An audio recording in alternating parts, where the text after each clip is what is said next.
again, thank you very, very much for creating the time to join this Post-Africa Climate Summit 2025 webinar that's convened by Access Coalition, which is a global alliance of over 100 civil society organizations spread across mostly Africa that's committed to end energy poverty. And both at local, national, and international levels. And we are advocating for people living in poverty to have access to safe, reliable, and affordable energy.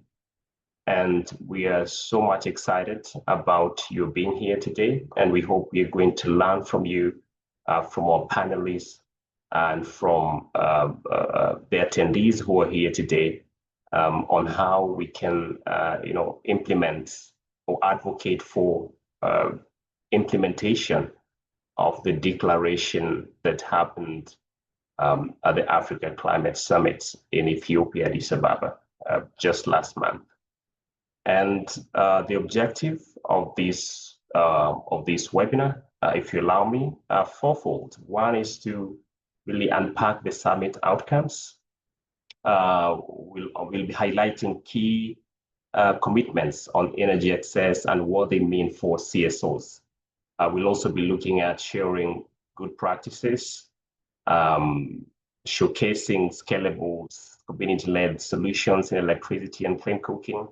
We'll also be seeking to mobilize action, identifying areas of advocacy, and just finding ways to drive action to make things work. We'll also be looking at exploring collaboration, on how we can make this happen. So today's session is a 1 hour, 30 minutes, or if you like, 90 minutes agenda, a program. And we have great speakers lined up for you. We have, of course, our very own AD who will be delivering the opening remarks, Ms. Patricia Mbogo. We'll also be hearing from our keynote speaker, Meher Jabin, she's the regional policy analyst with the UN Women. We'll also be hearing from Dr. Umar Saleh Anka. He's the director, Ministry of Environment and Climate Change, Nigeria. And then later on, we'll dive into the panel, and we'll have a very esteemed panelist here. Dr. Oko Payas is the regional program manager, Green Faith Africa. We'll also hear from Priscilla Ahieda from the Strategic Youth Network for Development. She is an energy lead advisor there. And we'll also hear from Dr. Raymond Ryoka, who's the Director of Operations at the African Climate and Health Alliance, or if you like, ACHA Africa. And then we'll also have Kudakwashi Manjonjo, Just Transition Advisor from PowerShift Africa. So as you can see, we have a very, very good, very good experience and expertise within the room that we'll be seeking to just tap into their experiences and expertise to see how we can get things going. And so with that, allow me to now get to invite Ms. Patricia Mbogo, who is the Executive Director at Access Coalition, to deliver the keynote opening for this webinar. Over to you, Patricia. Thank you.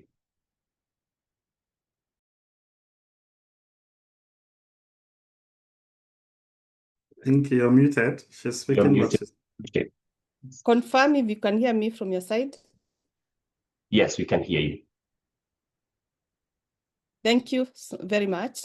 And also for the opener in regard to the webinar that we are hosting.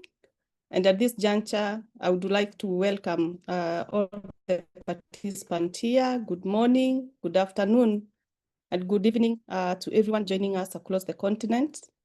Distinguished guests, government officials, UN representatives, and our esteemed dignitaries, including energy and climate champions, representatives of civil society organizations, private sector officials, and all stakeholders gathered here in this webinar today. I would like to welcome you and to extend a welcoming note for joining this webinar geared towards a dialogue in advancing Africa energy transition. As the Africa Climate Summit 2025 concluded, one message rang clear: Africa is not a passive recipient of climate impacts, but Africa is a driver of global solutions at the next climate economy. With over $50 billion pledged annually through the Africa Climate Facility, $100 billion committed to green industrialization and renewed momentum behind Mission 300 and the Clean Cooking Initiative, the continent has declared its intent to lead. But we know declarations alone do not deliver energy access. The 2025 SDG 7 Progress Report confirmed the state in the communities, where the global energy access targets remain severely off track, overwhelmingly due to deepening energy poverty in sub-Saharan Africa. While global electricity access now stands at 92%, over 600 million people in sub-Saharan still live without electricity. The region is also the epicenter of cooking poverty, and we have over 900 million people lacking access to clean cooking. Electrification is not keeping pace with population growth. Most of the electricity poor live in remote areas, regions affected by conflict and low-income zones, where market-based solutions alone will never be enough. This is not a development crisis, it is a justice crisis.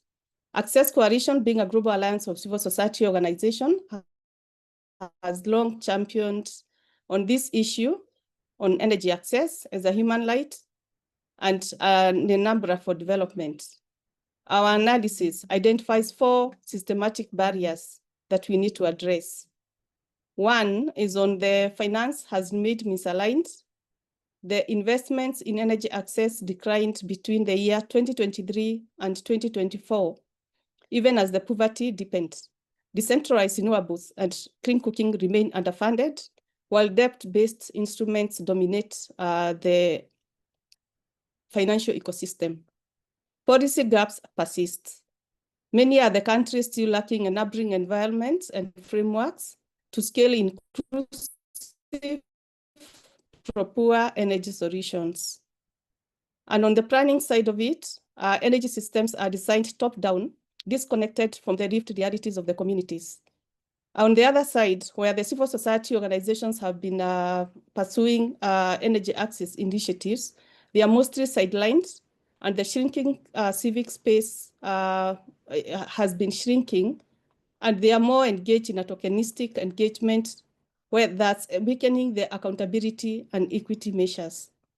We are calling for a paradigm shift moving forward. A shift where energy systems are designed for the people they serve, where finance flows to the last mile communities, where civil society from the start to the end are not only engaged to validate already made decisions. Our 2025 priorities moving forward is rooted in this vision to dismantle the systematic barriers that have been existing, amplifying community leadership and engagement, and ensuring that energy access delivers real development outcomes. Ahead of COP30, we urge global leaders, multilateral development banks, and governments and stakeholders of goodwill to redesign energy finance to prioritize access deficit regions and marginalized communities. We are also calling upon for scale dedicated facilities for electricity and clean cooking, and leapfrogging electric cooking as a default in the Mission 300 electrification program that is ongoing. We also need to deliver the $50 billion pledged transparently with a shift towards grant and social protection mechanisms. Access Coalition is also calling for strengthening the policy ecosystems by integrating energy with the health, education, agriculture, and livelihoods. In recognition that energy is an enabler of development, we need to engage all sectors across to ensure we have integrated and cross-sectoral energy planning that delivers energy planning models to reflects end user needs and drive poverty reduction.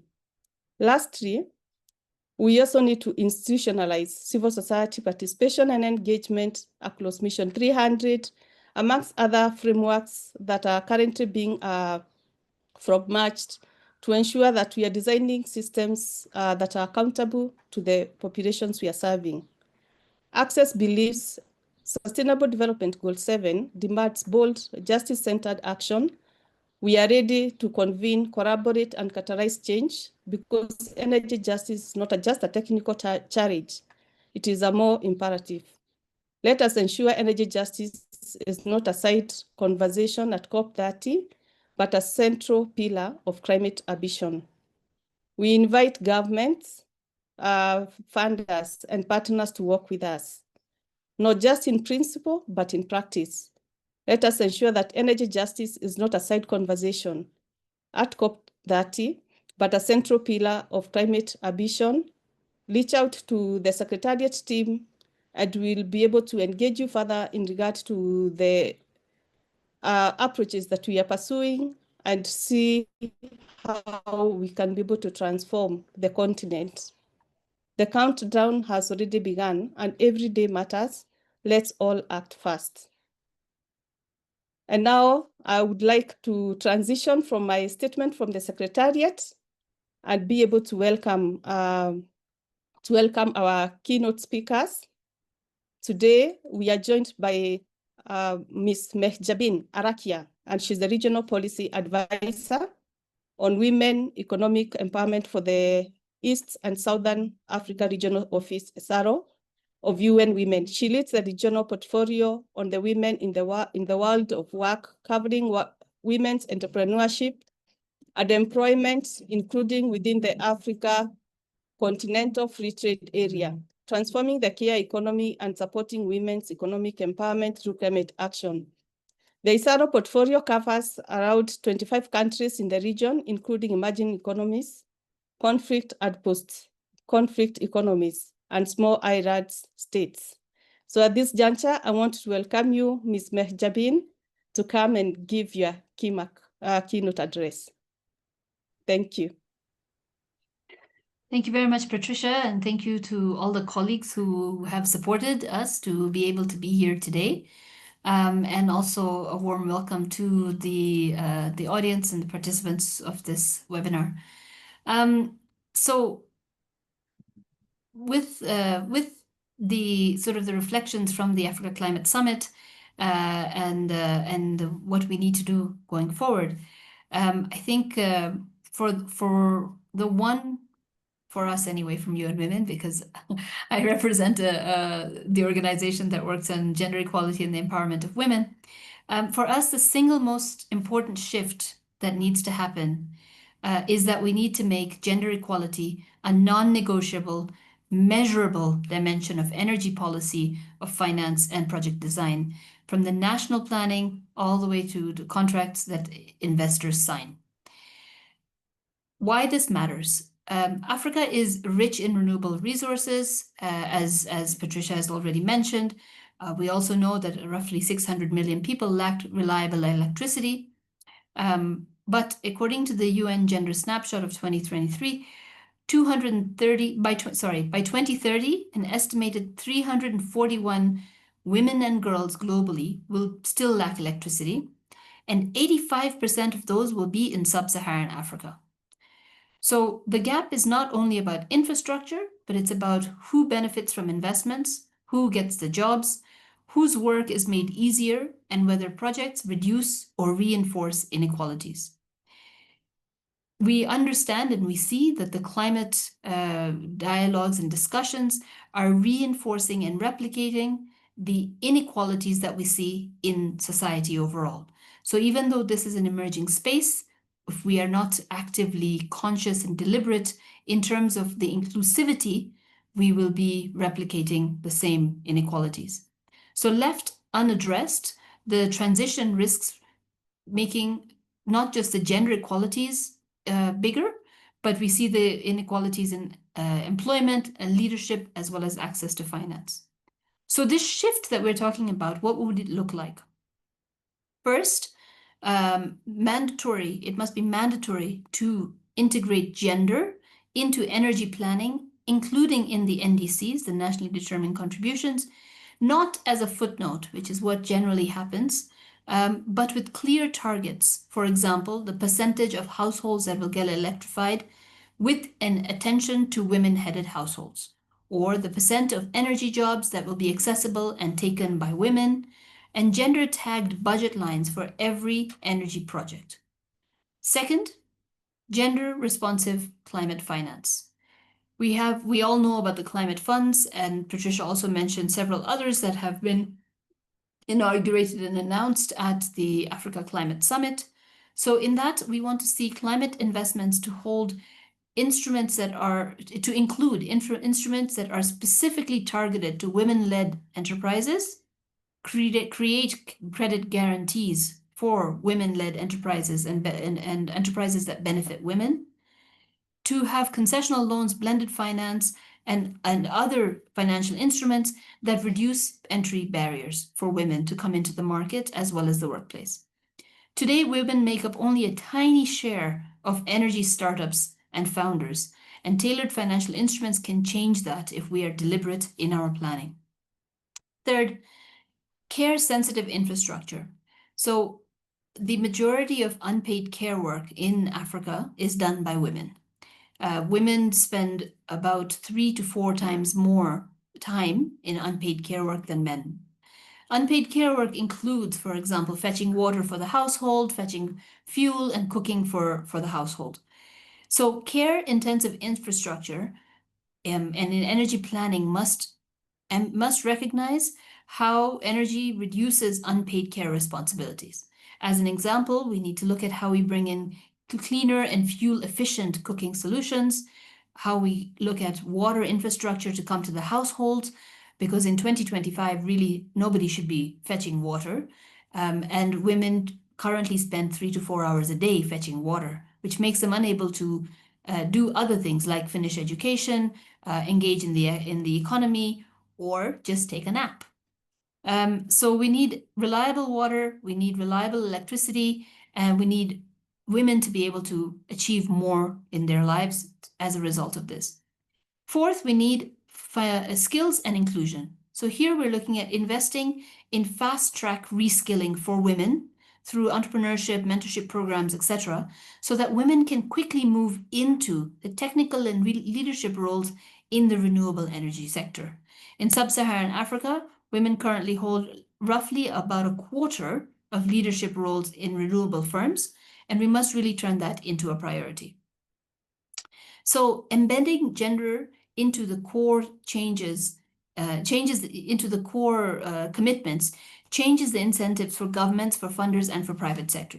It makes investment more effective because energy projects that reach women expand livelihoods, improve health and uptake, and create resilient communities. It turns social justice into economic sense. And analysis show that massive job growth potentials in the renewables, and we need to make sure that these jobs can drive growth with the inclusion of women. So that's on the one hand. On the other hand, we also need to look at the good practices of what works and what has worked. We have a lot of push around having clean cooking as an example. And there we have a lot of private sector engagement. But we need to be careful in Africa that we're bringing in solutions that are sustainable and relevant for the context within which we work. So I'll give an example. There is a lot of discussion currently on using LPG or other gas products for cleaner cooking. While this makes a lot of sense and it is in line with the climate commitments and to reduce carbon emissions, we also understand that this requires cash. And in societies where we live, where a lot of the women in Africa live, where they're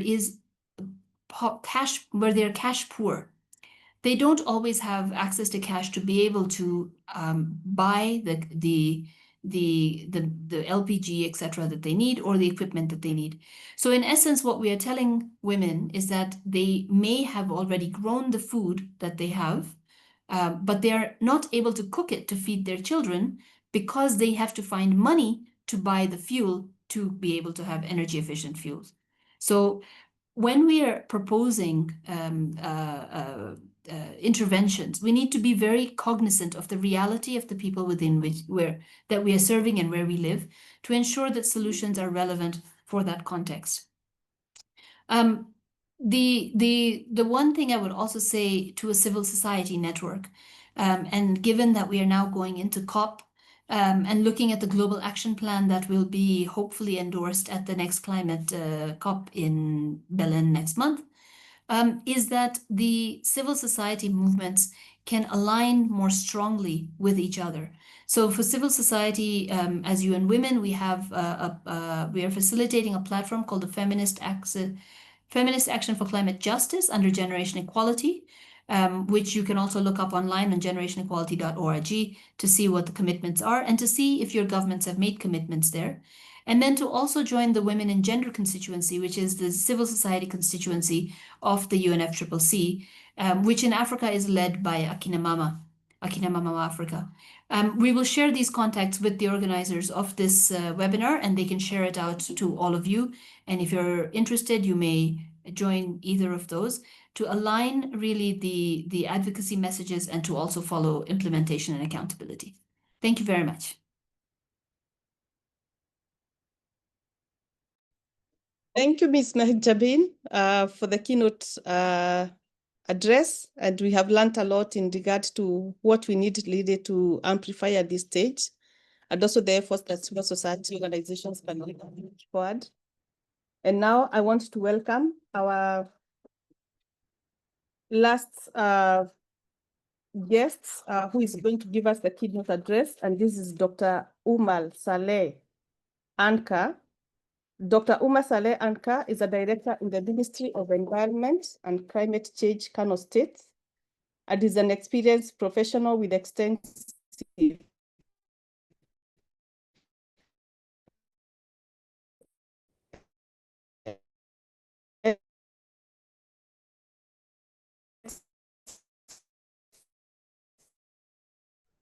Hello, Patricia. Hello, Patricia. Hello, we can hear you, Dr. Umar. Environment, Can you hear? community-led, and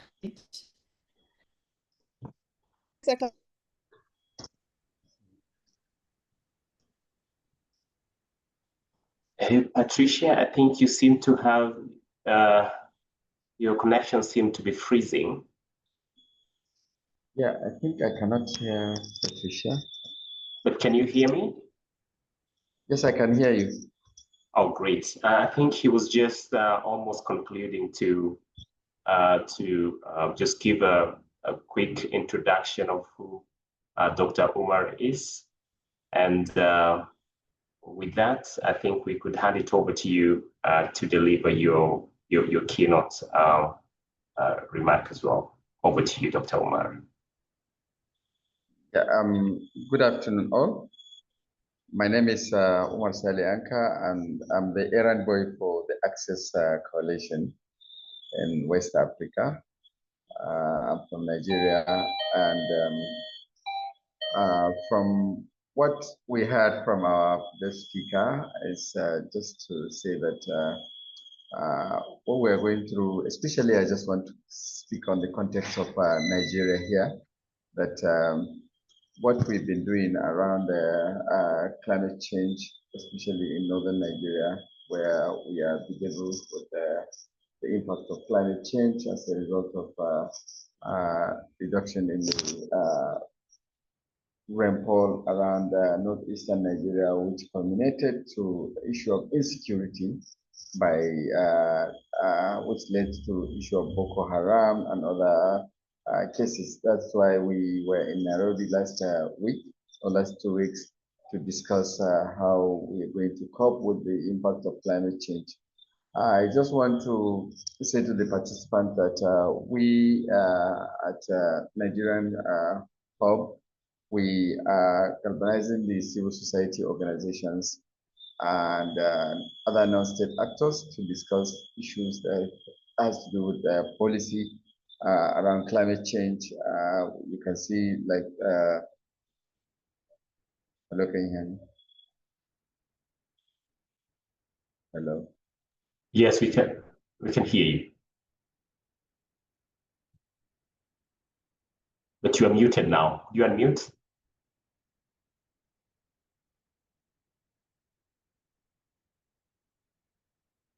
Dr. Umar, you are muted. Could you try and mute?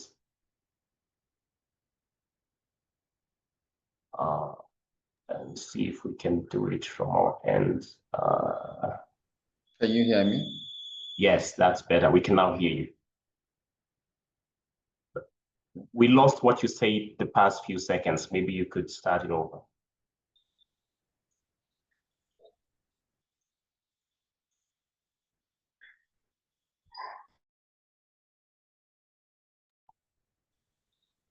You are still frozen. Can you hear me?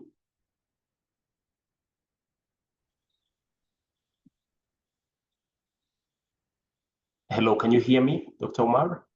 Yes, can you hear me? I think the network is not.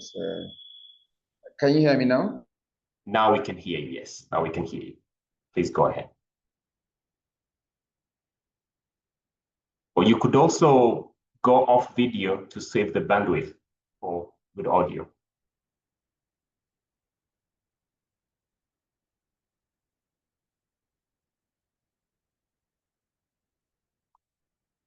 I mean, these are some of the challenges that we will always encounter with Zoom meetings. You know, connection is the challenge. We hope we can overcome it. Hello, Dr. Umar, can you hear me?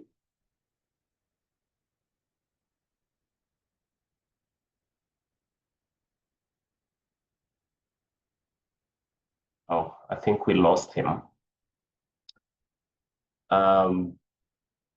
Yeah, but Patricia, I don't know whether you want to comment on what he was saying as we wait for him to join in a minute or so. Yeah, at some point, thanks, Steve, I got frozen. I didn't know, and I got disconnected from the webinar, but I'm back.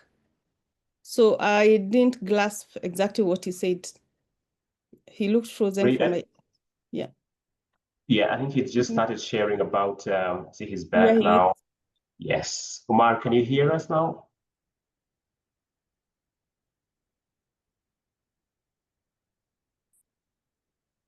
Hello, Dr. Umar, can you hear us now? Can you hear me?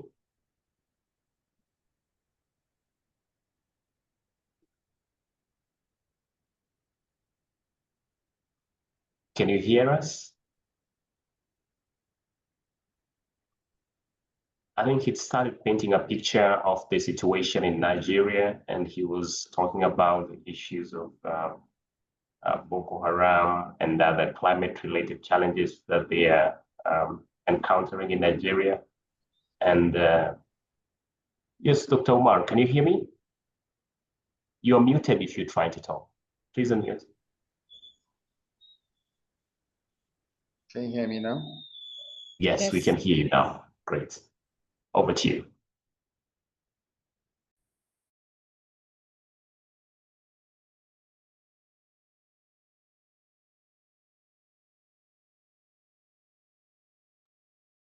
We lost you again.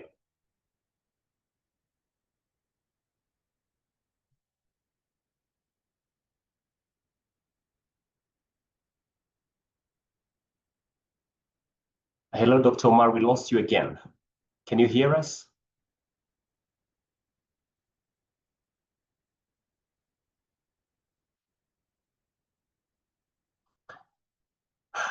Right. I think in the interest of time, we could move to the next segment and then we can circle back to Dr. Umar. If that's okay, Patricia, what do you think? for You're him. muted. Yeah, I think that we can progress, Steve, as we wait Oh. for Dr. Mal to sort his connection. Great. Right. So I think in the interest of time, we will move to the next session, which is a panel discussion that's going to largely focus on the state of energy access in Africa, looking at gaps, innovations, and opportunities. And as I've mentioned, we have great speakers lined up for you. And this session will be moderated by my colleague, Donvin Oguda, who's here with us. Donvin, I'll hand it over to you, and let's see what you have with your panelists. Over to you.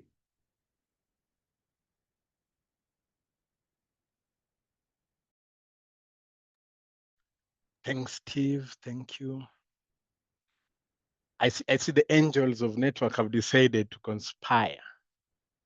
And so now this is the time, if you are superstitious, the time saying now go and remember them.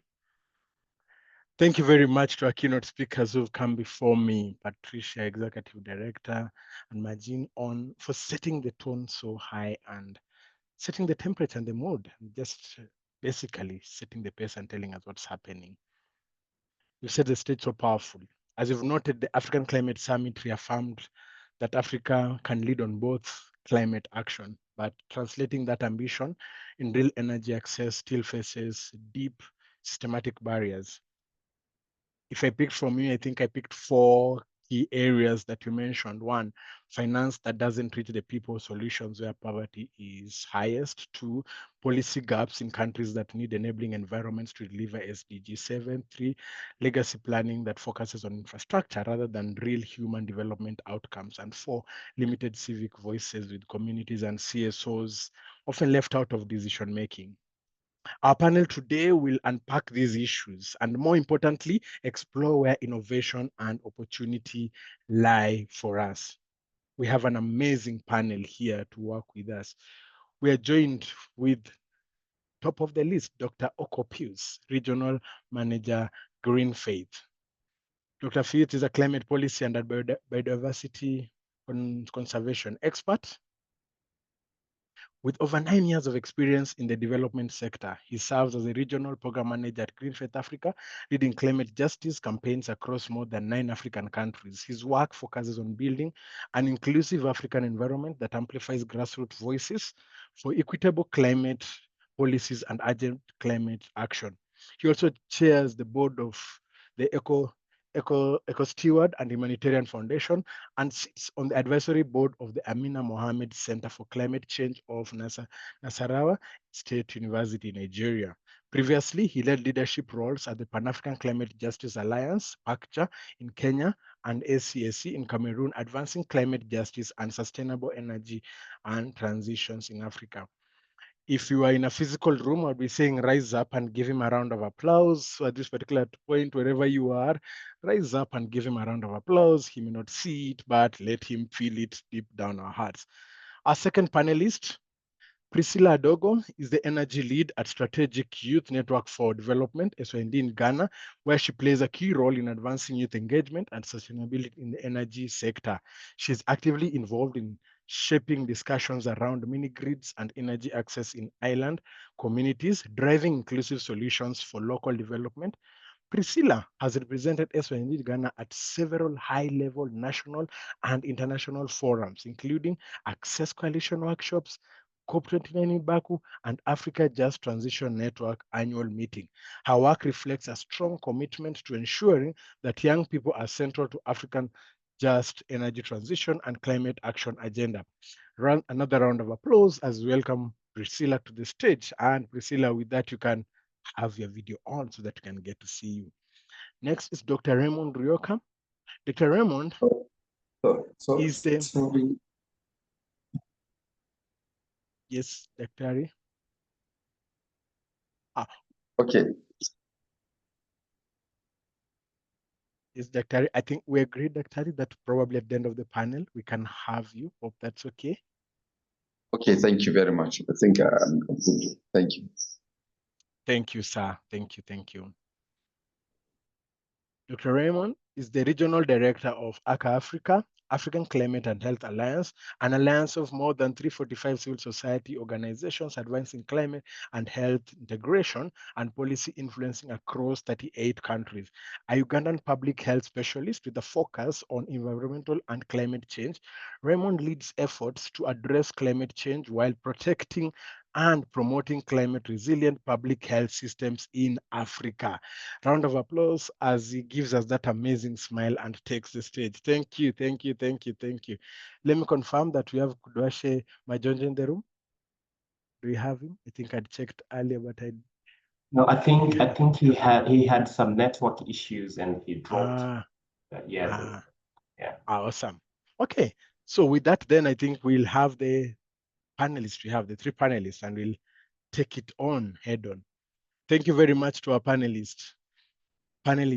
Good evening. You can show by a show of hands just so that the team is happy and they're able to celebrate you. This is the point where I would be physically asking them to greet you. Let's start broadly. Coming out of the African Climate Summit, how has the energy access conversation shifted? All of us probably in a minute or two, just tell us, how do you think the energy access conversation has shifted? And where do you see the biggest gaps or opportunities for civil society action? In 1 to 2 minutes, probably you can start with Pius. Take it away. Thank you so much, Donvin, and the Access Coalition for this, and also warm morning, afternoon, evening to everyone, including the amazing speakers, keynote speakers that have led us in this conversation earlier. Still remain Pius Oko, and with Green Faith Africa as the regional program manager. Let me just say that from my own perspective, the African Climate Summit landscape, or the post landscape, has significantly reshaped the energy access conversation across the continent. What I would say is that the dialogue itself has matured beyond the familiar call for AIDS and also climate finance, but now into a more assertive narrative for African-led solution, ownership, and also accountability in driving just and inclusive energy transition. So the ACS2 kind of repositioned Africa, not merely now as a victim that usually at the global energy divide, but also now kind of strategic actor, driving it into a strategic actor for its abundance, untapped potentials and innovation capacity within the energy divide. Now, the issue of the summit outcome, specifically with also the African Green Industrialization Initiatives that reinforce the continental shift from discussing energy poverty now to designing pathways that now helps to now bring about integration of energy access within issues of job creation and also value chain localization, which some of these linkages that brings about, or that is now linking between energy access, the issues of equity, the gender, and also economic transformation as one of the most positive development that, for me, I've seen in many years. So, however, as highlighted, there are kind of still profound gaps, still the disconnects, as Patricia earlier highlighted, with the issue of declaration do not deliver energy access, in quote. So now the issue of finance pledges and delivery, over billions were announced, but now the mechanisms for this disbursement, especially at the local level, issues of local bank engagement, the risk guarantees are still weak. Household level access, particularly clean energy cooking solution for the over 900 million Africans, and also the affordability for low-income community, it still remains a kind of under prioritized, if I'll put it in that term, in many, especially national plans. So more also governance and regulatory barriers are still very much continue to be low in project development. while the voices of communities, especially women, youth, and also faith actors are still being marginalized in decision making. So these are some of the gaps for me I have seen in that space. So now in terms of opportunity, the momentum for the ACS2 provides some strategic windows. One is that the operationalization of gender-blended innovative finances that de-risk the issues of private investment, also mobilize domestic capital for decentralized renewables. That is one key opportunity, scaling women and community-led affordable renewable energy initiatives that align with justice and inclusion. It's also another opportunity that this has also given. Then advancing regional energy integration, especially under the Africa single electricity market to reduce costs and also improve reliability. And lastly, the kind of embedded faith and civil society leadership in accountability framework to ensure that the transition is not only green, but also just. It's also another opportunity. So for us as Greenfield Africa, one of our strength or moment of this cause to ensure that this energy transition narrative is anchored, one, in equity, also in moral responsibility, and also in local empowerment, where energy access and also energy is affordable and also is locally owned and community owned. It's also, so in summary, I'll say that the ACS2 has elevated the ambition, but African success will depend on how quickly those ambitions translates into affordable, reliable, and inclusive and clean energy system that powers both people and community. So that is where I'll end. Thank you so much. He says that Africa is not a victim, but he's saying that Africa is now getting the opportunity to participate in the shaping of the narrative. He says that as we're shaping our narrative, then we're deciding how the financing is going to be moved, the linkages that are going to be found. And that now helps me, it gets me to invite Priscilla. We are being told we are no longer just victims, but there's inclusion that is coming in this journey. And youth are often called the energy transition's largest untapped asset. In the process of shaping this narrative, what practical models have you seen where young people aren't just participants, they're not just victims, but actual drivers of community-led solutions? Priscilla. Hello. Yes, we can hear you. Hello, good afternoon. So sorry, I came up with a cough, so I'll be coughing in and out. So sorry for that. Thank you, Dovin, for the question. Yes. And good afternoon once again to the other panelists and everyone on the call.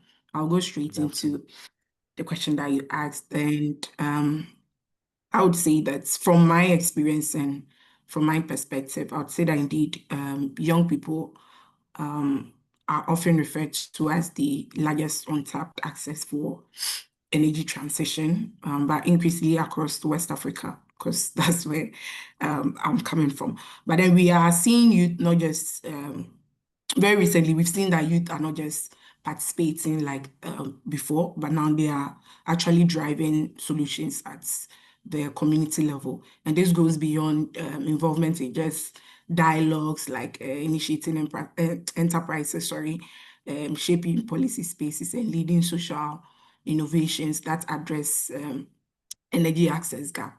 And I would want to use what I've seen work, a model that I've seen work here in Ghana, which is the Young Green Entrepreneurs, which I happen to co-lead.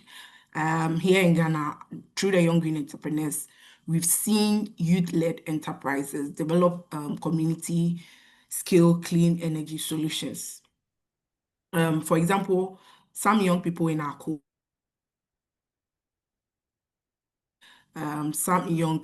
cohorts are from local communities. They just, see the problems in their communities and how they can they can help these women, because especially when it comes to clean cooking, from our side, mostly the women use firewood for charcoal, for boiling, for heating, for cooking and all that. And then the smoke that comes in, right, it's very bad for their health. So for some of our young green entrepreneurs, they are producing and distributing clean cooking briquettes made from agricultural waste in the community, and that these communities are farming communities, so they are able to access this, the charcoal, and then they use for their cooking. But as they do that, they're also causing deforestation, right? So these young people came up with this briquettes idea. They, did a prototype. They even started in their household, where one of them asked the mom to use it for cooking. They saw the challenges that were, and then they reformed it. After they did reform it, they started,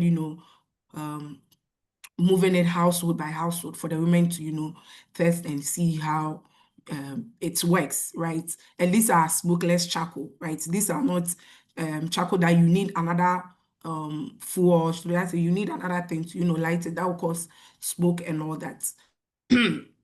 Other green entrepreneurs are also leading solar-powered agribusiness innovation, such as irrigation pumps and cold water storage for solutions for rural farmers. And once again, from the northern part of the country, where we have most of the agricultural produce, having water to, irrigate their farms is very, difficult. So the young people came up with this solar-powered irrigation farms, where they don't need to buy fuel to,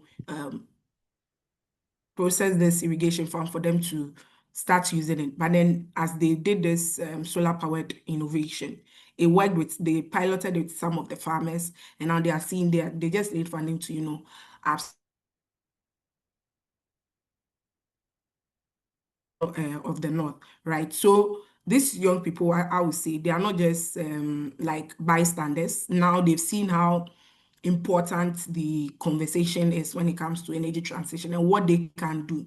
Because with this program, we've seen how young people are having the people, planet, and then profit at hand, right? They're not just thinking about the people, they're also looking at how they can employ themselves and employ other young people. And this model has really worked so well. But then someone will ask why this model, why does it matter, right? I'll say that this model is very practical. This is something that I personally have seen young people doing, right? I've seen those who are doing their prototype. I've seen those who have already started on the grounds and they are making profits in this business. Funding from financial institutions that they can use to,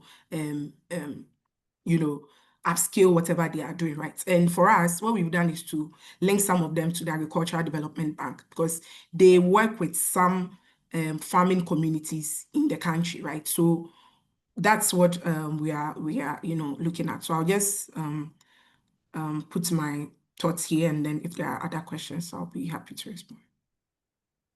Thank you, Priscilla. Nice point to drop it at. Ladies and gentlemen on the call, if you have a question, drop it on the Q&A. We'll be circling back to these questions. I hear you say a number of things, which is amazing, interesting, because you're talking of strategies that seem now not to think about infrastructure, but we are keen on now impact on the people, the young people coming up with innovation that is relevant to Africa and has the real impact, young people getting jobs in that particular space. I love the fact that you mentioned that you are linking them with ADB so that they are now able to get funding for the particular projects that they have. While this is happening, if I can just get to you again before we just leave you, Priscilla, what are some of the gaps or challenges you think you faced that even as you come into this particular forum, what are some of the challenges you think you faced in helping the young people access these funds? Probably one challenge would be good. I know there could be 20 or 30, but probably one top one, and probably just what one thing do you think that if was done, it would help these young people who are innovative and are trying to get message out there work better? So what one challenge and what one opportunity do you think would help build on this planning that is having impact on the young people's lives and the community lives. What do you think? What would be a comment on that?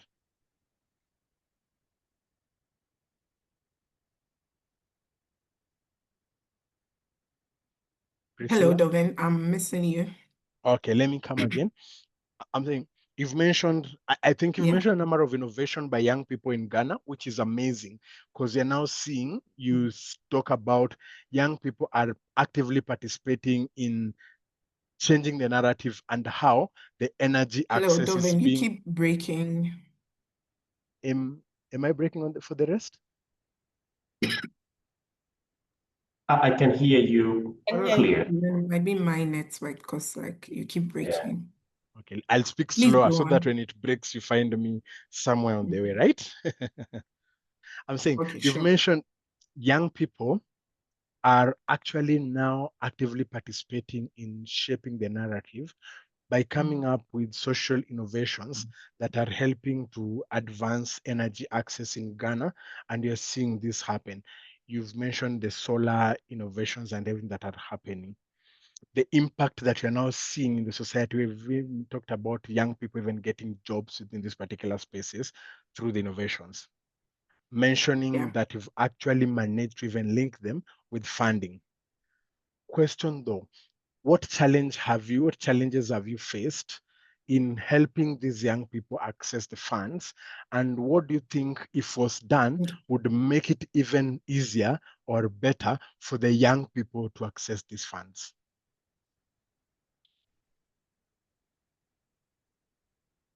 Okay, I think I got you now. So thank you, Dovin. So, sorry. One of the challenges that I faced, or should I say, it's I co-leaded. So I would say we faced whilst on this project, whilst we try linking them up with the financial institutions, was that some of them didn't have fiduciary standards. They are, especially those who had the grounds running, like they started already making sales and all that, but then they were not registered with the right authorities like the Ghana Revenue Authority, the Ghana Standards Board, the National Youth Authority, and all that. This made our approach to the the financial institutions quite difficult, because before you approach them, they try to look at how bankable your business is, and they have a couple of requirements that you need to meet. And most of these young people, because they are startups, they don't really have those fiduciary standard. They don't have those requirements in place for them to even access the fund. So for me, that was one of our major setback. I would say that when we approach these financial institutions, they told us, because you can't come in when the person I can't give you money when I can't see the project or the idea that the young people is bringing. Well, it's solving a social issue, but is it bankable in the next 5 years? What are the return on investment? It's kind of what would they also get in there, right? So we kind of faced challenges in that aspect, that some of the banks were not, really keen on, listening to us on that. And then you did ask what are the opportunities that I think, when put in place, will help these young people. For me, especially I from would say training and capacity as one. Sorry? Especially from our angle as CSOs who are actually helping these young people, what opportunities do you see for us in helping them? So opportunities that I think we as CSOs can do, when we do more of when we get our funding, I would say what I think, this is my personal thought, right? What I think we as CSO can do is that anytime we, go out for our funding and all that, we should, factor in these community-based solutions as part of our work, because we've had instances whereby we've gone to communities to engage them on issues of energy. But then when you leave, their question is, after this, what are you bringing to us, right?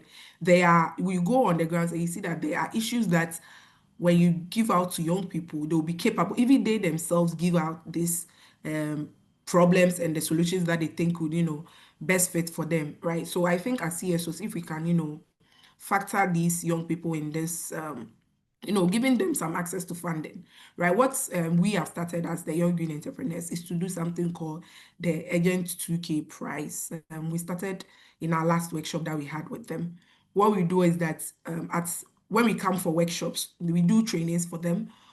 After this training, what we do is to have not a pitch per se, something like a mini pitch. You do share your idea with us, what you are doing, what do you need that 2,000 CDs for. We have some judges who are doing better in the area, and then they share their judgments based on what you've sent to them.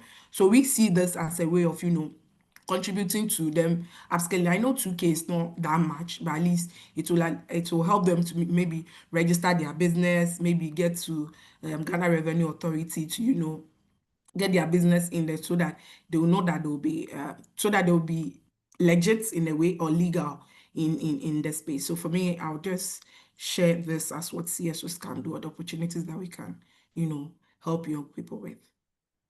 I love that. Amazing. Actually mentioned almost 3 things that we probably can do. One, talk about the need to empower young people so that we are able to have them know what is actually needed of them. So as CSO, as alliances, we need to think about how do we build the capacity of young people so that we're able to influence the declarations from the SCS in moving in that particular direction. Number 2, I hear you mention of, can we have financing that actually allows them to set up? So probably our policy need to look at questions like, there are already struggles that they are having. How can we make policies that are easier and simpler for the young startups, so that the startups are able to navigate and get the initial seed capital that they may actually need to get the big ball going? It's equivalent of being asked, for this particular job, we need 5 years experience, but you need 1 to get 5. So I think, Priscilla, you are saying, can we find a way of giving the young people 1 so that they find 5? So as CSOs, then we can start pushing. Can we have policies that are able to bring in the young people so that they is going? Awesome. Thank you. Well, we've seen the young people, and we're seeing how they are working towards improving the change. We've seen how we can influence policy so that it allows young people capital that they need to move, and how these policies can change, and how financing should also allow for that person who needs a very small grant to get going, even as we look for those big grants for those going. However, there's one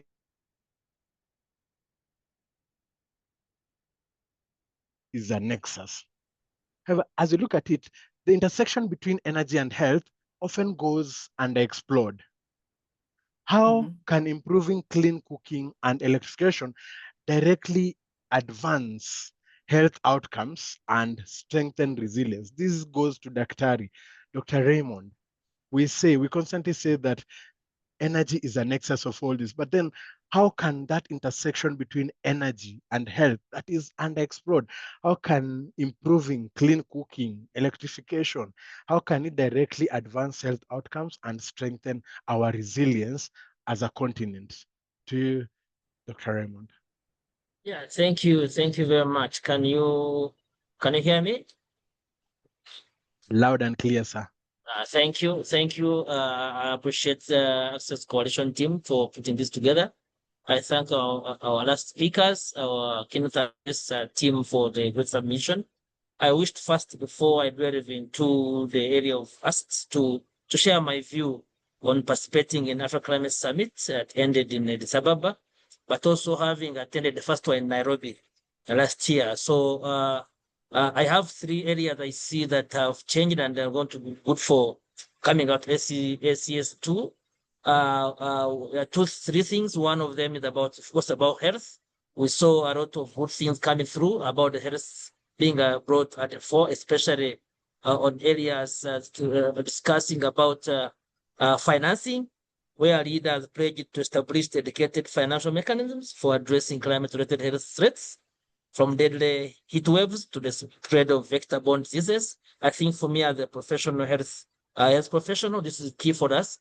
We are pushing the same one in Nairobi. It didn't come through, but now coming from ACS2, we thought this is a good thing for us, and have Africa pushing the health at the center for the resilience of Africa. 2 was about clean energy, especially on financing, where we are talking about the models as Dr. Pio mentioned earlier on, the financing mechanisms. I saw the Mission 300 agenda and the clean cooking initiatives advancing for the 300 million Africans, and also looking at the 900 million coming through for the decade.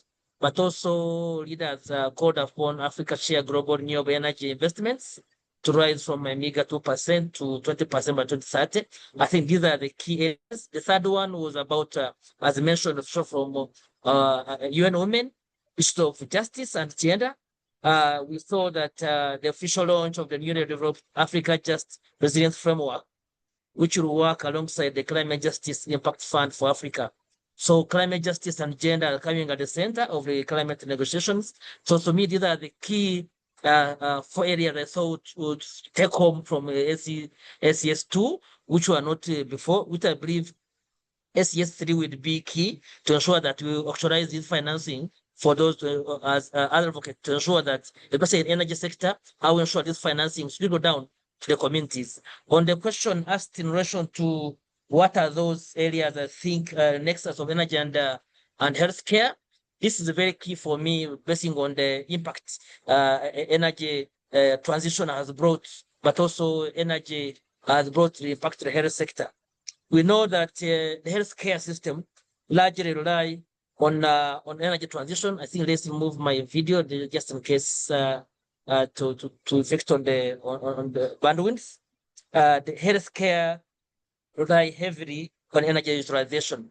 When I worked in healthcare for more than 9 years as a public health specialist there, and also providing practice health services, I noted how healthcare system relies on energy. So definitely refrigeration, storing medicines, and all those rely on energy. So without energy, health sector can't go anywhere. And we shall see one, destruction of infrastructure, but also destruction of medicine and medical care without energy. Then 2, energy in the nexus with health. We look at the negative health impacts of energy, especially fossil fuels. Fossil fuels and biomass, all of these are coming through as energy recipients, and they are affecting the health system, especially through the respiratory diseases, cardiovascular diseases, all emanating from the energy, but that is leading to pollution. The other one is about health benefits of clean energy, especially reducing on diseases, because when you reduce on emissions, then the clean energy component will help in reducing the impact of pollution, especially emanating from the biomass and fossil fuel. The other risk we have is about poverty, the health system of energy poverty.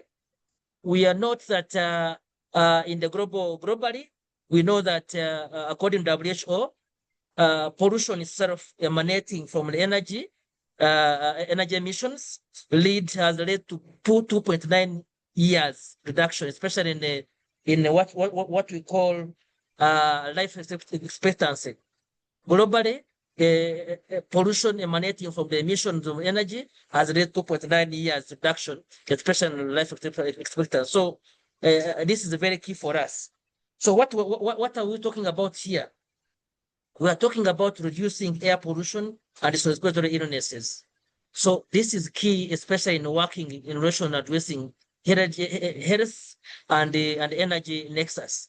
The other one, because we know reducing air pollution is key because it helps us to ensure that we have a stronger and health bodies, especially respiratory systems being functional. So reducing air pollution and its illnesses, whether respiratory illnesses and those, would be key, especially looking at addressing emanating from the emissions from energy. So the other one, strengthening resilience of enabling access to modern healthcare. We know that currently we are advancing clean and renewable energy, especially in healthcare. The WHO and Africa Regional Office, we are pushing for what we call decarbonization and emission reduction. All of these cause of the energy, which is now being looked at in the face of reducing the emissions. So health at the nexus with energy is key, because we must look at the impact that has, especially enabling access to modern healthcare. Then the other one, we're looking at also enabling climate adaptation, economic stability. Why? With the increased electrification and pollution and energy, biomass and fossil fuels, governments are investing a lot in addressing those challenges. And therefore, when there is action, especially in improving the health outcomes, then government will channel the funding to address health energy outcome of poor energy sources, especially leading to hazards, to now improving the healthcare. So we look at this as part of what they call economic stability, especially improving healthcare. Lastly, but not least, is the access to clean energy. This is key at health facility, but also at healthcare, and this has been greatly impacted and also supported to ensure that communities are resilient, especially with healthcare, resilient to the climate shocks emanating from the poor energy absorption, but also from poor access to energy that would help them to societies, and healthcare promotes livelihood. So I think these are the things that the nexus is key, but we believe that investing in clean and renewable energy goes a mile further in improving health outcomes, what we call the health determinants of health. So for the survival and improved health outcomes and reduced mortality and improving the health system. Thank you very much. This for now. You've closed it with improved health system. I just want to pick on that. Because you mentioned a number of things that was loaded. It's a masterclass. Allow us to marinate in that and just get to sink in the wealth of wisdom that you've done. But you've closed it with improved health systems. And in 2 or 3 sentences, three sentences, as CSOs seated here, what role do you see us actively playing? Because when I talk about access and all that, I see what the government is doing in financing. I see what these were doing. But as CSOs seated here, what role do you think we can play in bridging this gap between energy and health? Because from the doctors can see what they need to treat us, they need to tell us of the benefits. The government needs to provide the supplies. Without these drugs and infrastructure will be lost. But as CSOs, what part do you see us playing in this bigger picture, especially on the policy, financing? Where do you see us feature in this in less than 30 seconds? Yeah, thank you very much. As CSOs, our major role is one, advocacy, both policy advocacy and influencing, but also advocating for improving and increasing access to clean and renewable energy. Why? Especially in the health sector. Why? This is important because it reduces on the decarbonization and the emissions. So reducing on the carbonization, because we know that affecting the ozone layer because of these gases. So once we advocate to access more information, more resources, is very key. Then 2, holding government accountable to financing these interventions is our role as civil society. So we need to look at those modes of financing that have been these financial infrastructure that have been launched in Addis Ababa. We need as CSOs cascade them down to ensure that governments commit to them. Then last but not least, our role is also to support, to invest in improving access to clean and renewable energy, especially for the health sector, to reduce on pollution-related deaths emanating from poor emissions, but also emanating from the poor energy access. So investing also as civil society, we have to create awareness, we have to also to have projects, but also ensuring that we are all in our programs also integrate access to clean and renewable energy as part of our core areas of focus. Thank you very much. Thank you very much. If I hear you right, from the many things, we're already doing advocacy, but there's one thing I think I've picked up very strongly from you, that as CSOs, in bridging this gap between health and energy, we have the responsibility to bring information to the people so that this that was declared in Ethiopia at Addis, then we are able to make sure that the information gets to the people, this happens. So the capacity building that happens, and we have the responsibility to check on the health budget vis-a-vis the energy budget from our government to ensure that that proportion actually increases. Did I hear you right, sir? Absolutely. We must ensure that we advocate for increased, especially on my side, domestic financing. We want the government to commit financing domestic. Much of the governments rely on donor funding. We must advocate to increase budgets locally, domestic financing for energy and health sector to ensure that health outcomes are realized. Thank you. Thank you, Daktari. Thank you, Daktari. Ladies and gentlemen, it's a pleasure. We've had a panel, Dr. Raymond Rioka, who's joined us, Priscilla Dogo, who's joined us, and Pius Oko, who've shared deeply on what we need to do as we advance the energy message out there. A question I would have loved to ask, and I ask my panelists, take 30 seconds only. Just answer this as you close, as part of your closing remarks. What then is that one thing? What is that one thing that we leave this panel saying that for me in my space, this is the one thing that we are actually going out to do towards this particular journey? In one sentence, brief and to the point. We start with first person first. Pius, in brief, what's that one thing that you leave SCS and you leave this forum telling us that this is what I'm going to do and follow up to, as an organization or as an individual? One, it's access to funding and partnership. Actively connecting women-led and youth group to microfinancing opportunity, and also climate finance platforms and mentorship network. That, of course, is as organization one would do. But just to conclude, I'll say we must, one, connect faith, science, and courage together in the work for climate justice. And the time is not tomorrow, but it is now. So let us act. Thank you. Priscilla, the time is not tomorrow, we must act. That's the closure from Pius. Priscilla, what's your closing? Okay, so for me, I think this is something that's as an organization or as a CSO, we are already doing, training more young people towards ongoing, how they as young people, can take advantage, or what are the opportunities that are available to them in their individual communities, because this transition is not just going to be located in maybe say the capital, right? There are communities where the energy transition is, I would say is going to boom over there. We are trying to, I would say we've already started engaging, building the capacity of these young people to understand the conversation.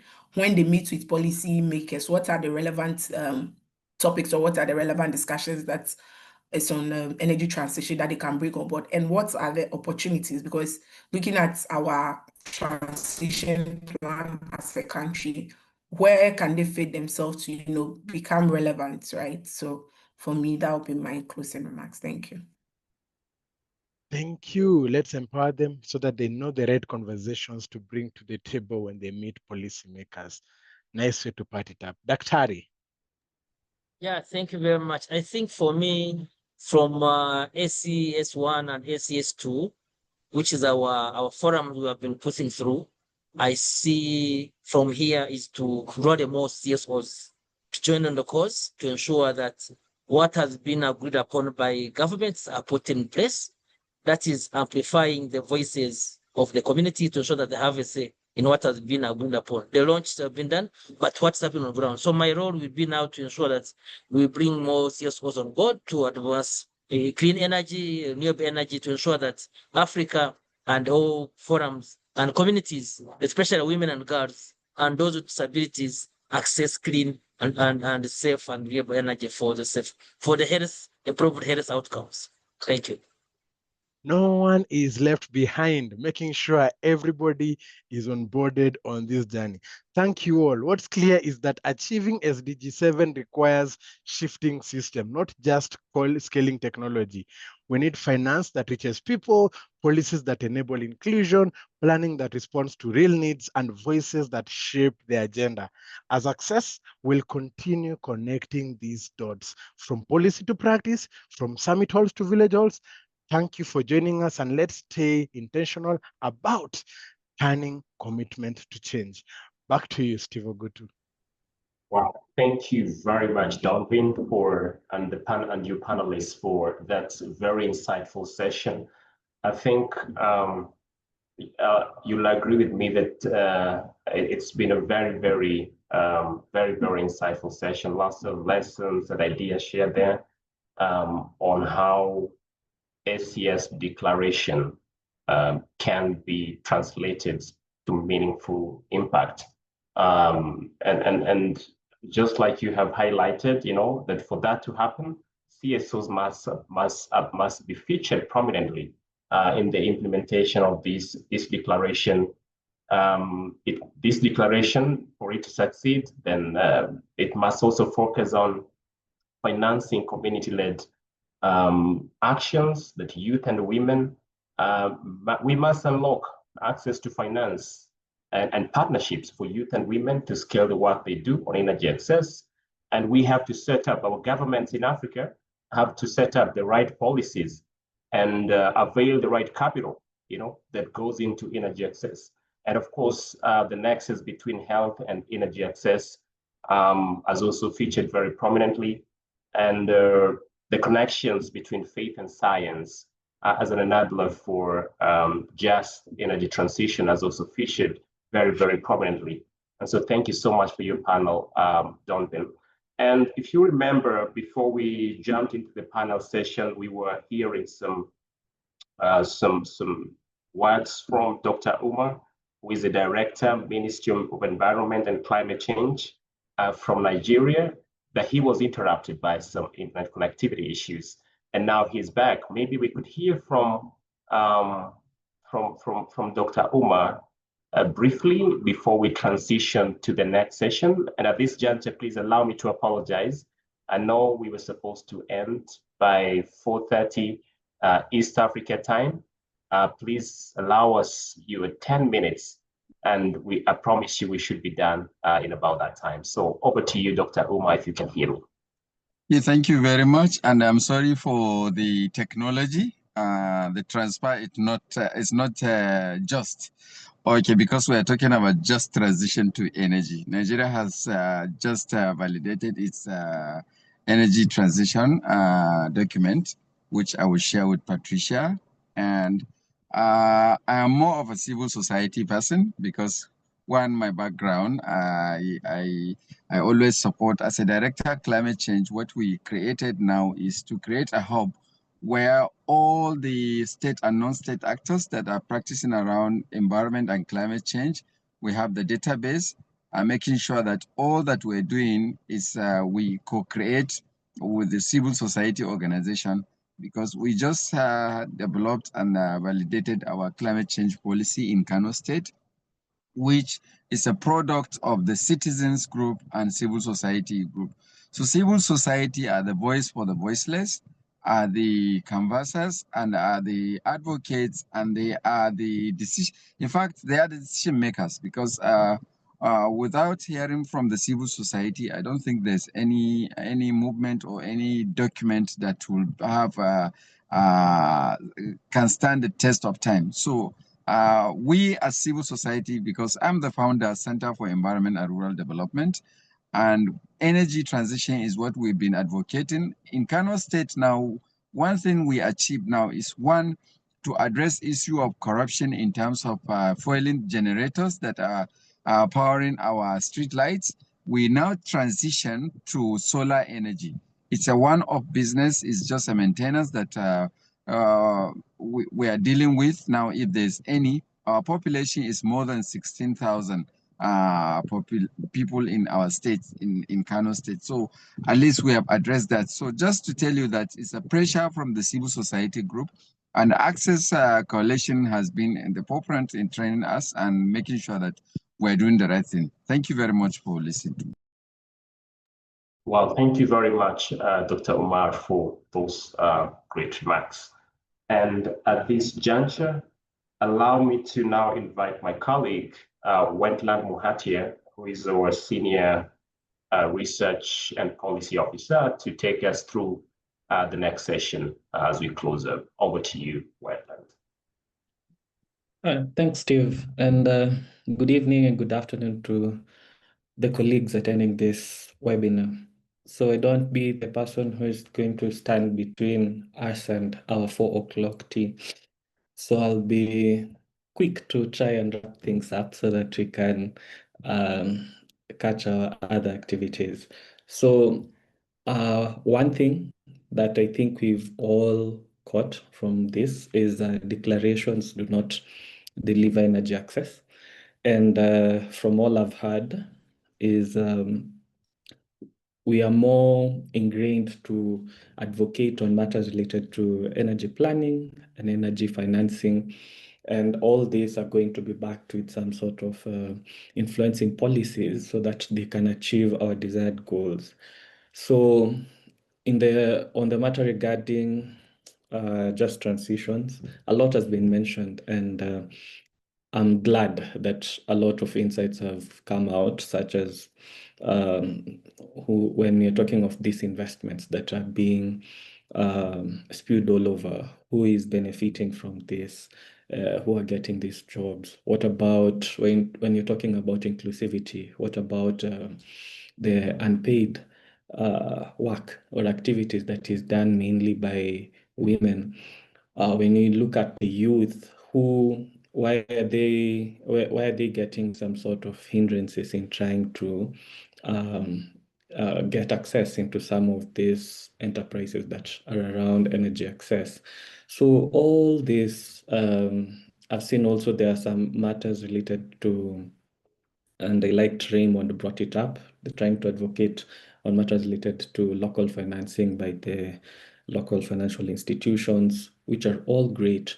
But we also need to look at, as CSOs, look at how we can be able to influence greater bodies, be they our national bodies like the parliament, for those who have access to MDBs, and they can influence from those levels, can influence for those, so that we can relook at the model of the financing that is coming across, that is going to be able to ensure that we have a robust energy access and be able to reduce the 900 million figure, which is quite huge.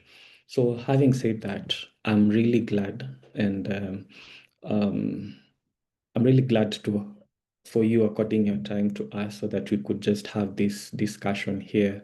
And I want to thank the speakers who took their time to just come and share their wisdom and knowledge with us, the participants who took their time from their busy schedule to just come and listen in to whatever discussion that we're going to have here. And all I can promise is that we're going to synthesize all this that was discussed here and probably share a position statement on the same, so that it could reflect all the positions or all the matters that we've been able to discuss on this particular webinar. So having said that, I really want to thank you once again, and may you have a great evening. Over to you, Steve. Thank you. I think you just wrapped it up for us. And besides the position statement that we will develop from the synthesis that we will do based on the insights you've shared, we'll also continue with our campaigns, and we'll use a lot of the quotes you have shared here, and we'll be sure to tag you, because we have to get this message to the right people to act. So with that, we just want to say thank you very much on behalf of the Access Secretariat team, and have a wonderful afternoon or evening, depending on where you're joining us from. Bye-bye. Until next time.